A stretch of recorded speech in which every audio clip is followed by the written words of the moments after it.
Tingkatkan tekad, kuatkan hati. Negeri ini memanggilmu kawan. Belajar bergerak berbagi untuk negeri. Guru penggerak majukan pendidikan. Guru penggerak menghamba pada murid. Kreatif rancang pembelajaran. Hargai potensi, tingkatkan prestasi. Lahirkan profil pelajar Pancasila.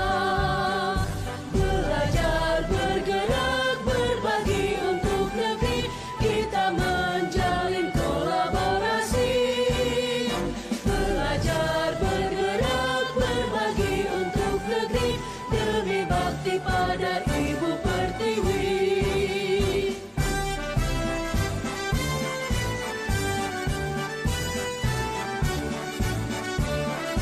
Halo, Bu. Assalamualaikum warahmatullahi wabarakatuh. Pertama sekali, marilah kita mengucapkan puji beserta syukur kehadirat Allah Subhanahu wa Ta'ala yang mana telah melimpahkan rahmat dan karunia-Nya kepada kita semua sehingga kita dapat berkumpul di ruang ini dalam rangka Kombel SDN 21 Pilukan. Salawat beriang salam, marilah bersama kita ucapkan. Kita kirimkan kepada arwah junjungan kita, yakni Nabi besar Muhammad Sallallahu Alaihi Wasallam, yang mana telah membawa umatnya dari zaman jahiliyah kepada zaman yang ilmu pengetahuan yang kita rasakan pada saat sekarang ini. Yang sama-sama kita hormati Bapak Kepala Sekolah, dan sama-sama kita hormati Bapak dan Ibu Majelis Guru, dan yang sama-sama kita hormati mahasiswa PPL UIN Bukit Tinggi. Baiklah, dengan tidak memperpanjang mukadimah, langsung saja Kombel pada hari ini yang akan disampaikan oleh Ibu Irayanti dengan tema budaya positif. Kepada Bu Irayanti, tempat dan waktu kita persilakan. Terima kasih Bu Ira. Assalamualaikum warahmatullahi wabarakatuh. Waalaikumsalam warahmatullahi wabarakatuh. Baiklah Bapak-Bapak Ibu-Ibu, untuk saat ini kita akan memulai mempresentasikan tentang budaya positif. Di sini bagaimana kita ingin membangun budaya positif agar terciptanya pendidikan yang maksimal dan pemberian pembelajaran yang baik untuk anak didik kita. Di sini sebelum kita memulai tentang materi dari budaya positif, ada suatu pertanyaan pemantik. Di sini kita mencoba untuk menjawab bersama-sama, yaitu di mana pertanyaan pertama, apakah Bapak Ibu Guru setuju atau tidak setuju? Yang pertama, hukuman dapat mendisiplinkan anak. Bagaimana Bapak dan Ibu Guru? Apakah Bapak dan Ibu Guru setuju atau tidak setuju? Coba Pak Ali. Setuju. Bagaimana Bu Fira? Apakah hukuman dapat mendisiplinkan anak? Setuju, Bu. Setuju, Bu Ayu. Setuju. Oke, kita masuk yang kedua. Pemberian hukuman dengan hal positif seperti membaca atau membersihkan halaman sekolah dapat meningkatkan disiplin anak. Setuju atau tidak setuju? Bagaimana Pak Lan? Setuju, Bu. Setuju. Yang nomor 3, memberi penghargaan dapat meningkatkan motivasi belajar anak. Setuju. Sangat. Baiklah Bapak dan Ibu, nanti kita akan bisa mereview kembali pertanyaan pemantik ini setelah materi ini kita lihat lebih dalam. Yang mana dalam topik materi ini terdiri dari disiplin positif dan nilai-nilai kebajikan universal, kemudian teori motivasi, hukuman dan penghargaan restitusi. Yang ketiga, keyakinan kelas. Yang keempat, kebutuhan dasar manusia, dunia berkualitas. Yang kelima, restitusi yang terdiri dari 5 posisi kontrol. Yang keenam, restitusi segitiga restitusi. Yang pertama, kita masuk kepada disiplin positif dan nilai-nilai kebajikan universal. Seperti yang kita ketahui, ada sebuah kepalan tangan kita. Ada A dan B, yang mana di situ kita mencoba sobeklah secari kertas kecil, tulisan benda atau sesuatu yang sangat berharga untuk Anda. Letakkan di salah satu tangan Anda dan genggamlah benda tersebut dengan segala daya. Buatlah sebuah kepalan.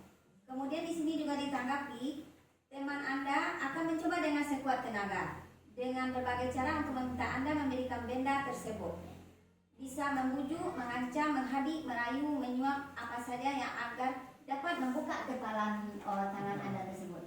Dalam hal ini bisa kita praktekkan, tetapi kita bisa melakukan di dalam kelas dan juga dilakukan dengan sesama murid. Kemudian perubahan paradigma teori kontrol atau teori pilihan ilusi atau ilusi kontrol. Yang mana di sini kita ilusi guru mengontrol murid, ilusi bahwa kritik dan membuat orang merasa bersalah dapat menguatkan karakter. Kemudian ada ilusi bahwa semua penguatan positif efektif dan bermanfaat. Kemudian ada ilusi bahwa orang dewasa memiliki hak untuk memaksa. Baiklah Bapak Ibu, kita lanjut dengan maksud dari makna disiplin, yang mana kata disiplin berasal dari bahasa Latin yaitu disciplina, yang artinya belajar. Kemudian makna dari kata ini berkonotasi dengan disiplin diri dari murid-murid Socrates dan Plato. Disiplin diri membuat orang menggali potensinya menuju sesuatu tujuan apa yang dia hargai. Kemudian namun dalam budaya kita, makna kata disiplin telah berubah menjadi sesuatu yang dilakukan seseorang pada orang lain untuk mendapatkan kepatuhan. Kecenderungan umum adalah disiplin dengan ketidaknyamanan, bukan dengan apa yang kita hargai atau pencapaian suatu tujuan, itu akan memberikan hal yang negatif untuk anak didik kita. Baiklah, kita masuk tentang teori motivasi, hukuman, dan penghargaan dan restitusi.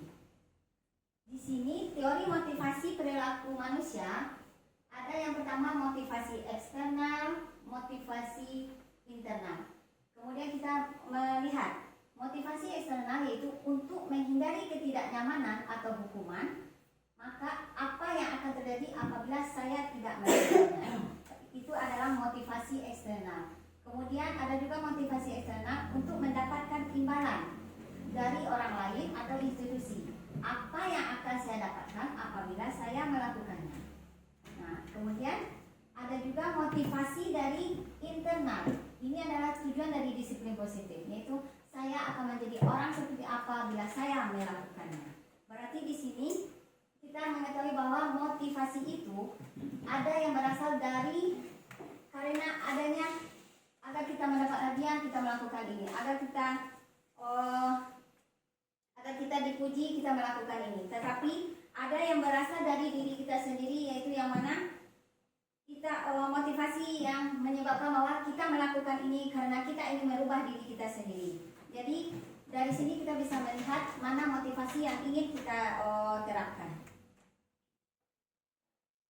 Kemudian ada juga kita melakukan kegiatan ini, misalnya sesuatu pembelajaran atau karena kita dihukum karena penghargaan, seperti penghargaan menurunkan kualitas, penghargaan bisa mematikan kreativitas, dan penghargaan bisa mengurangi motivasi intrinsik. Maksudnya di sini adalah kita mengetahui kadang kita ingin sesuatu ini, kita mengerjakan sesuatu agar kita dipuji, agar kita mendapatkan hadiah. Itu adalah sesuatu penghargaan yang dapat menurunkan kualitas kita. Kemudian ada juga penghargaan ini yang bisa membuat kita kadang kalau kita tidak mendapatkan penghargaan, kita akan tidak seandainya kita ingin kreatif, tapi karena kita ingin mengharapkan penghargaan, tetapi penghargaan itu tidak diberikan, bisa mematikan kreativitas kita. Kemudian di sini kita bisa melihat contoh apresiasi kebajikan. Misalnya dalam kita perhatikan, kemarin saya perhatikan. Kemudian di sini nilai kebajikannya rasa empati besar sekali. Kemudian situasinya pada saat menolong murid baru di kelas kita. Berarti dapat kita lihat di sini, kita melihat bagaimana apresiasi kebajikan yang harus kita terapkan terhadap anak didik kita. Bagaimana kita sesama anak murid kita itu melakukan rasa empati yang sangat tinggi terhadap sesama temannya. kemudian ada yang saya menghargai. Di situ terdapat kepedulian, yang mana pada saat kita membantu teman-teman di tugas kelompok, misalnya ada siswa kita melakukan tugas kelompok, kita kelompokkan. Di situ dia dapat kita terlihat kolaborasi atau kerjasama mereka untuk saling mendukung apa kegiatan yang akan mereka bahas.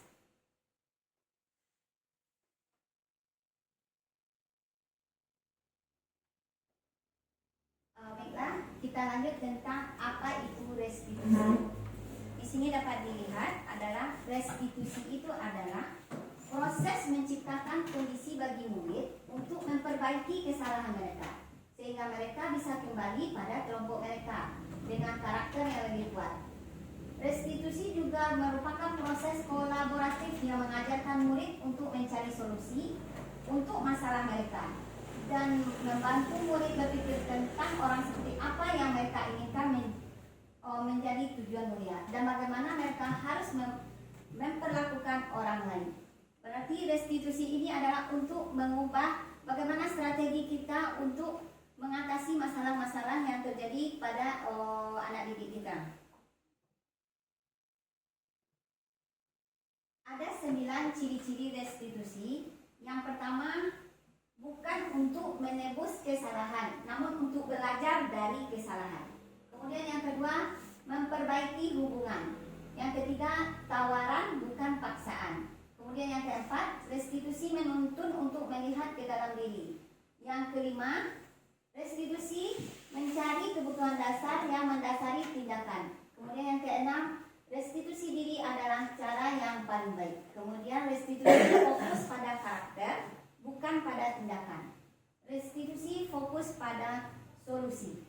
Restitusi mengembalikan murid yang berbuat salah pada kelompoknya. Baiklah, kita lanjut tentang materi keyakinan keras. Yang mana kita telah melihat tadi ada pertanyaan romantik. Nanti kita dapat lagi melihat kembali reviewnya. Di sini kita dapat melihat mengapa tidak peraturan saja, mengapa harus keyakinan keras. Apakah bisa Pak Ali menjelaskan? Mengapa kita tidak membuat peraturan? Mengapa kita harus menciptakan keyakinan keras lagi untuk di dalam kelas kita? Nah, kalau peraturan itu sifatnya mengekang, sedangkan keyakinan itu memberikan peluang untuk mengembangkan diri. Peraturan itu sifatnya mengikat. Coba Bu Fida. Kalau peraturan itu kalau kita lihat mungkin secara sepihak, sedangkan yang keyakinan itu memang betul-betul dari hati nurani semua siswa di kelas yang dibuat dan untuk dipatuhi oleh semua warga kelas. Ya, benar Bu Fira. Di sini itulah perbedaan antara peraturan dan keyakinan. Umumnya kalau peraturan mungkin kita yang sebagai yang berkuasa yang membuat peraturan, ya kan? Kita sebagai misalnya kita sebagai wali kelas, kita yang berkuasa membuat peraturan untuk anak didik kita. Tapi dengan keyakinan kelas itu kita meminta sharing dengan anak murid kita bagaimana mereka yang berbuat salah, mereka juga yang mencarikan solusinya sendiri. Jadi kita cuma mendengarkan. Kalau anak ibu bermain dalam belajar, apa konsekuensinya? Jadi di sini keyakinan kelas adalah kesepakatan antara mereka dan diri mereka masing-masing. Jadi antara kesepakatan mereka dan mereka juga yang akan menjalankan konsekuensinya. Jadi di sini dalam keyakinan kelas ini merupakan motivasi intrinsik yang bisa menumbuhkan nilai-nilai kebajikan di dalam kita melaksanakan kegiatan pembelajaran.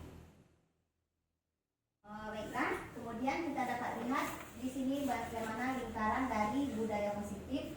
Yang pertama berawal dari peraturan kelas, kemudian lama-kelamaan dia berubah menjadi keyakinan kelas dan kemudian terciptalah lingkungan yang positif.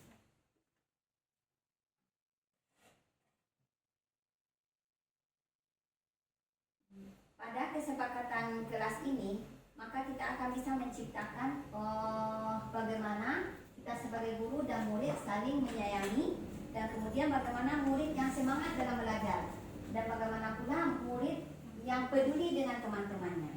Di sini juga dapat kita lihat bahwa dengan adanya keyakinan kelas, mereka karena mereka sendiri yang membuat sesuatu aturan, mereka sendiri pun yang bisa mengingatkan teman-temannya.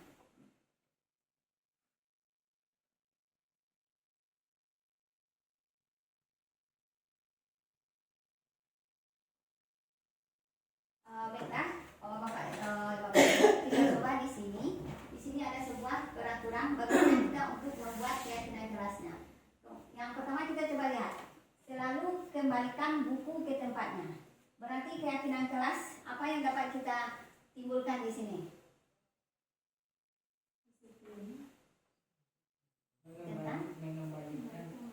Mengembalikan buku ke tempatnya. Kemudian dilarang mengganggu orang lain.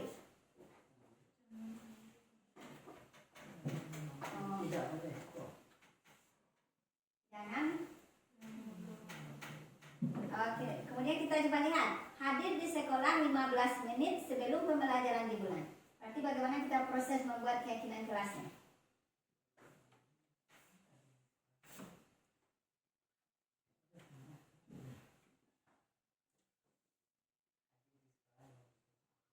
Kemudian ada juga dilarang melakukan kekerasan, dilarang menggunakan narkoba, kemudian bergantian atau bergiliran, gunakan masker, dan jangan berlari di kelas atau koridor. Di sini dapat kita lihat sesuatu di keyakinan kelas yang didapatkan, yaitu selalu kembalikan buku ke tempatnya. Berarti keyakinan kelas yang dimiliki oleh siswa kita adalah sifat tanggung jawab. Kemudian dilarang mengganggu orang lain. Berarti sifat keyakinan kelasnya adalah menghormati orang lain. Hadirlah di sekolah 15 menit sebelum pembelajaran dimulai. Ini berarti kita menghormati orang lain dan kita yang berkomitmen. Kemudian ada juga dilarang melakukan kekerasan. Berarti terdapat keyakinan kelas yaitu keselamatan dan menghormati orang lain. Kemudian dilarang menggunakan narkoba. Di sini terdapat kita untuk kesehatan. Kemudian bergantian atau menunggu giliran. Di sini dapat keyakinan kelas yang didapatkan adalah untuk menghormati orang lain dan bersabar. Menggunakan masker juga bisa untuk kesehatan dan keselamatan. Jangan berlari di kelas atau koridor. Ini juga merupakan keyakinan kelas kita untuk keselamatan dan keamanan. Baiklah, kita lanjut tentang kebutuhan dasar manusia dan dunia berkualitas. Yang mana kita ketahui baik kita orang dewasa, anak-anak, semuanya mempunyai kebutuhan dasar, yaitu yang pertama sekali kita menginginkan kebutuhan untuk bertahan hidup. Kemudian kita menginginkan kebutuhan kasih sayang dan rasa diterima. Kemudian ada kebutuhan kita adalah untuk penguasaan, kesenangan dan kebebasan. Kita lanjut dengan 5 posisi kontrol.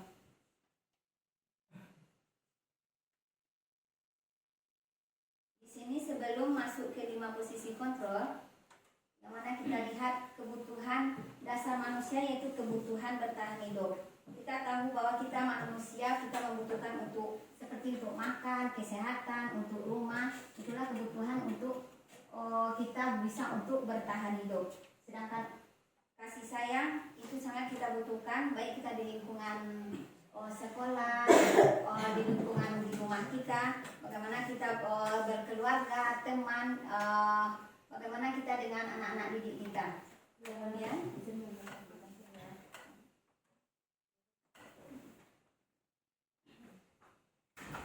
kemudian penguasaan. Penguasaan ini adalah kebutuhan pengakuan atas kemampuan kita. Misalnya ada seseorang yang memiliki dia memiliki sesuatu yang lebih di diri dia, maka dia seperti penguasa. Dia harus membutuhkan kata-kata bagi orang atau bagi diri orang menilai dia hebat, dia pintar. Tapi itu yang termasuk dengan penguasaan. Berarti itulah adalah kekuatan mereka kadang mereka ada terampil, bisa berprestasi. Berarti di situ dia menganggap dirinya sebagai penguasa yang menguasai segalanya. Kemudian adanya kebebasan. Kebebasan ini adalah kebutuhan mandiri, otonomi yang mana mampu mengendalikan hidup seseorang. Misalnya seorang anak-anak dia perlu banyak bergerak, banyak mencoba keinginan mereka yang berbagai macam-macam. Kemudian kesenangan, di mana kita sebagai manusia juga kita membutuhkan kesenangan, kita butuh refreshing, kita juga membutuhkan kegiatan-kegiatan yang juga membangkitkan diri kita yang tidak menonton dengan pekerjaan-pekerjaan. Baiklah, kita lanjut dengan 5 posisi kontrol. 5 posisi kontrol. Di sini kita dapat lihat posisi kontrol kita sebagai guru. Ada 5 posisi kontrol yang mana yang harus kita miliki. Misalnya ada posisi penghubung, pembuat rasa bersalah sebagai teman. Kemudian ada sebuah pemantau dan manajer. Di sini dapat kita lihat. Coba kita lihat sebagai guru yang berbuatnya. Misalnya sebagai penghubung, dia menghardik, menunjuk-nunjuk dan menyakiti. Kemudian pembuat rasa bersalah, berceramah dan mengatakan sesuatu yang tidak seharusnya. Kemudian ada juga guru sebagai posisi teman, yang mana mereka membuatkan alasan-alasan untuk muridnya. Seperti dia berkata, ayo lakukanlah ini demi ibu. Kenapa kamu tidak mengerjakan juga? Tidak kasihan kamu lihat ibu udah capek menerangkan. Jadi kita meletakkan diri kita sebagai posisi teman terhadap murid. Kemudian ada juga kita sebagai pemantau, yaitu kita menghitung dan melihat. Misalnya kita melihat apa peraturan misalnya dalam pembelajaran, apa peraturan yang telah kita tetapkan, apa keyakinan kelas yang kita telah tetapkan. Jadi kita di situ melihat dan memantau dan menyesuaikan sesuatu yang bisa kita awasi. Kemudian ada juga di sini sebagai posisi manajer, yang mana di sini kita bisa menjadi panutan. Kita bisa apakah kita bisa yakin untuk bisa memperbaiki masalah setiap masalah yang ada di sekolah kita ini. Baik posisi manajer bagi kita dalam pembelajaran ataupun dalam kegiatan kita dalam di sekolah melaksanakan berbagai kegiatan ekstra.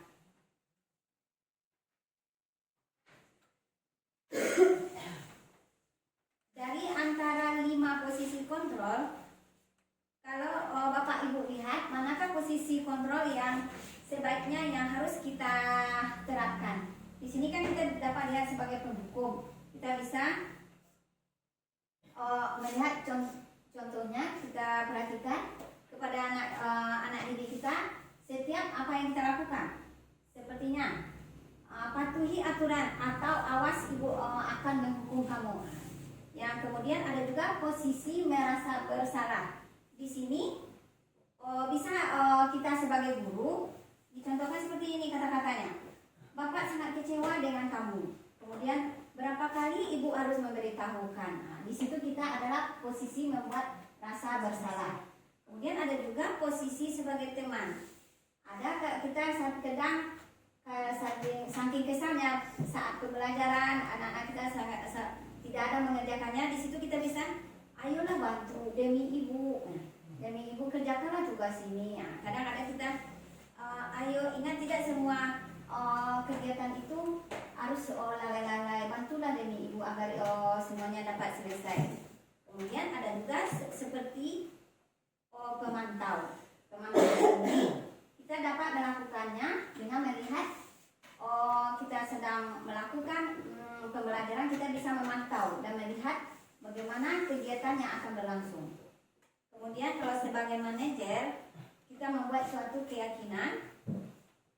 Kita meyakini bahwa sesuatu dapat kita perbaiki dengan baik, tapi tidak semua kita pun bisa untuk masuk ke dalam posisi manajer. Pasti sesuatunya masing-masing posisi ini ada kelebihan dan kekurangannya. Kalau kita sebagai guru tidak diletakkan posisi penghukum, kadang anak-anak itu tidak bisa juga kita anggap dia dia mensepelekan kan. Ibu sih nggak kawirang gitu, waktu istilah di situ kan.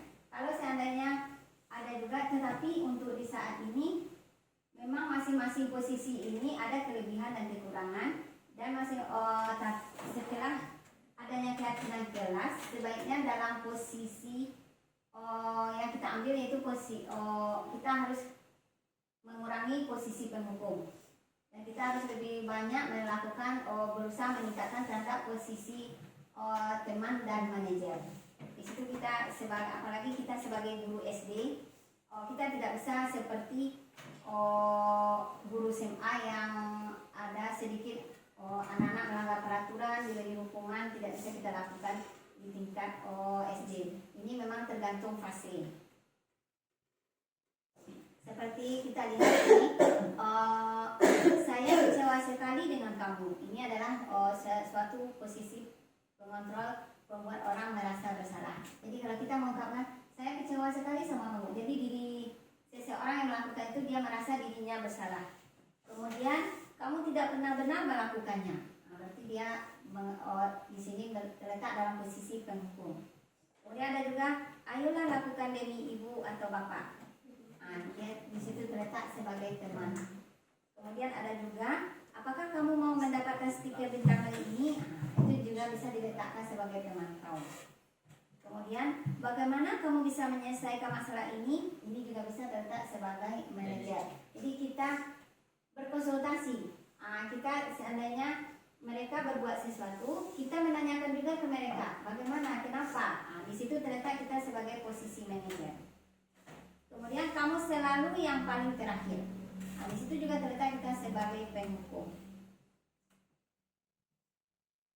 Baiklah, kita lanjut yang keenam tentang segitiga restitusi. Di segitiga restitusi inilah cara kita untuk mengatasi berbagai macam masalah yang akan kita hadapi dalam pembelajaran anak didik kita. Yang pertama, kita menstabilkan identitas, kemudian kita validasi kebutuhan, kemudian kita menanyakan keyakinan. Dalam menstabilkan identitas, di situ terdapat bagaimana kita merasa setiap orang pasti pernah melakukan kesalahan. Di situ kita bisa melihat menstabilkan identitas. Dan juga kamu bukan satu-satunya yang pernah melakukan ini. Di situ juga terdapat hal untuk menstabilkan identitas. Kemudian dalam menanyakan keyakinan, setiap anak-anak yang melakukan kesalahan, kita di sini dapat melihat nilai-nilai apa yang telah kita sepakati. Jadi kita merujuk kembali dan menanyakan kembali ke mereka. Kemudian kamu ingin menjadi orang seperti apa? Di situ dapat kita lihat dalam menciptakan sesuatu yang terjadi dalam kegiatan pembelajaran kita, ada anak-anak yang bermasalah, dapat kita selesaikan dengan segitiga restitusi. Kemudian dalam validasi kebutuhan, di situ dapat kita lihat kamu tentu punya alasan mengapa melakukan itu. Jadi di situ dapat dilihat kebutuhannya, dan kemudian ada cara yang lebih efektif untuk mendapatkan kebutuhan tersebut.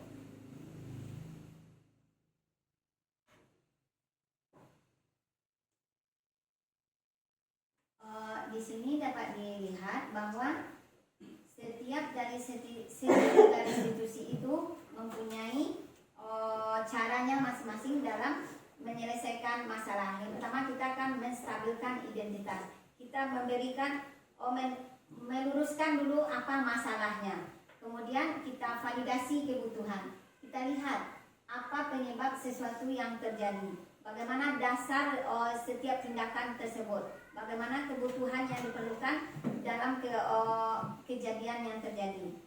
Kemudian dalam menanyakan keyakinan, kita di situ bisa lihat karena kita sudah membuat kesepakatan kelas, keyakinan kelas, di situ kita bisa menanyakan apa keyakinan yang telah kita terapkan.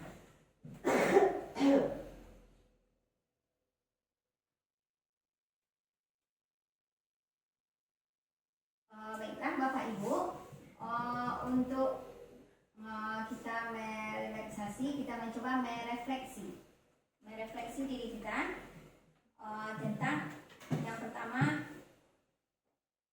sebenarnya kita ingin merubah paradigma kita terhadap sesuatu agar terciptanya budaya positif. Coba Ibu Hayati, apa sesuatu yang bisa, hal baru apa yang bisa kita terapkan untuk merubah pandangan kita sehingga kita bisa menciptakan budaya yang positif.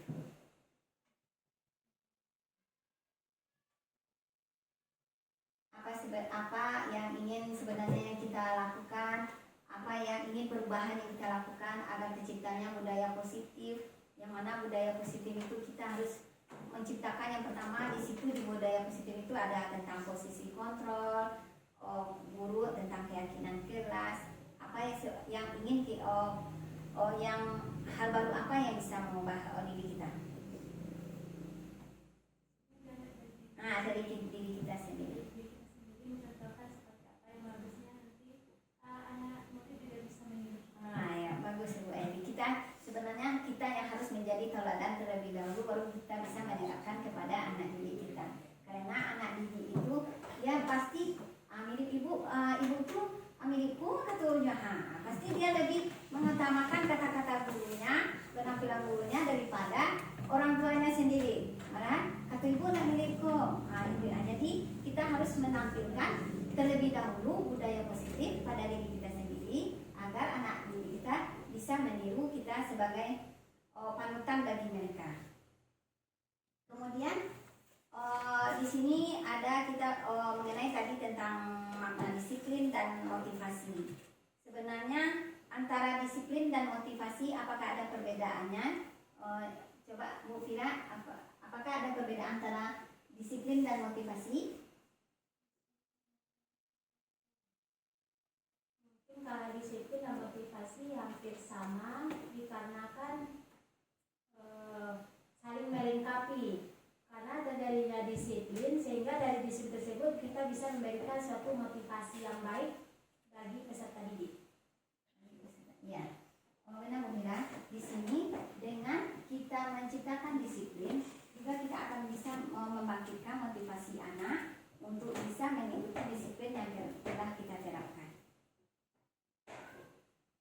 Baiklah, itulah presentasi kita tentang membudayakan hal positif untuk meningkatkan dalam proses pembelajaran, bukan hanya dalam proses pembelajaran. Ini juga bisa kita terapkan di lingkungan kita masing-masing.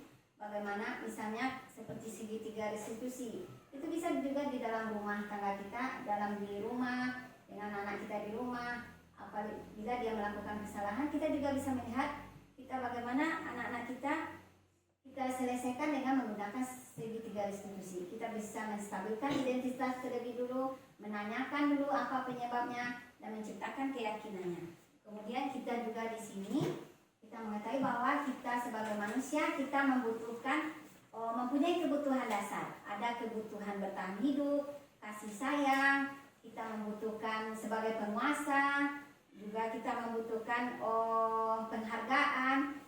Memang kita sebagai manusia memang membutuhkan hal-hal tersebut. Kita juga membutuhkan kebebasan dan kita juga membutuhkan kesenangan. Dan kita kemudian kita sebagai guru kita harus melihat 5 posisi kontrol mana yang kita terapkan. Apakah posisi kontrol penghukum, apakah posisi kontrol sebagai teman, kemudian ada sebagai manajer, ada lagi sebagai posisi kontrol kita sebagai penguasa. Di situ kita bisa melihat manakah yang baik kita terapkan. Terutama kita dalam di sini kita tahu karena lingkungan SD, kita lihat anak-anak sekarang tidak bisa kita gunakan lagi dengan posisi penghukum. Terutama kadang ada anak kelas 1, kalau kita gunakan posisi penghukum dia bisa aja bisa ke sekolah psikologi dulu cek sikamawa. Jadi di situ bisa kita melihat bagaimana posisi yang harus kita tempatkan. Baiklah, itulah hasil presentasi kita tentang budaya positif, dan kemudian kita kembalikan kepada Bu Vina. Kepada Bu Vina.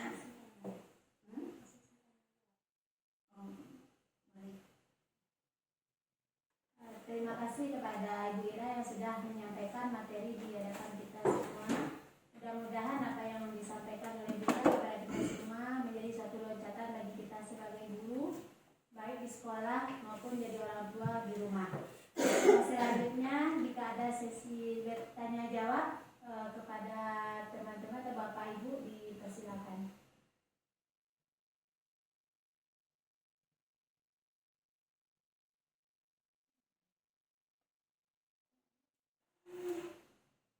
Jika tidak ada, maka kombat kita pada hari ini kita cukupkan sekian. Kita selesaikan pada sesi siang hari ini.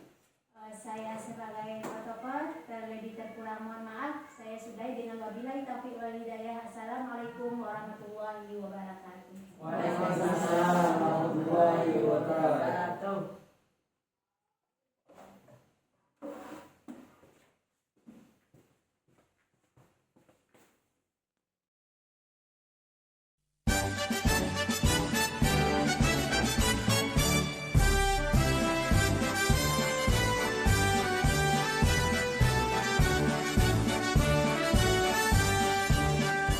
Bulatkan tekad, kuatkan hati, negeri ini memanggilmu kawan.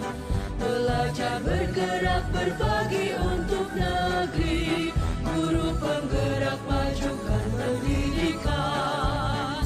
Guru penggerak menghamba pada murid, kreatif rancang pembelajaran. Hargai potensi, tingkatkan prestasi, lahirkan profil pelajar Pancasila.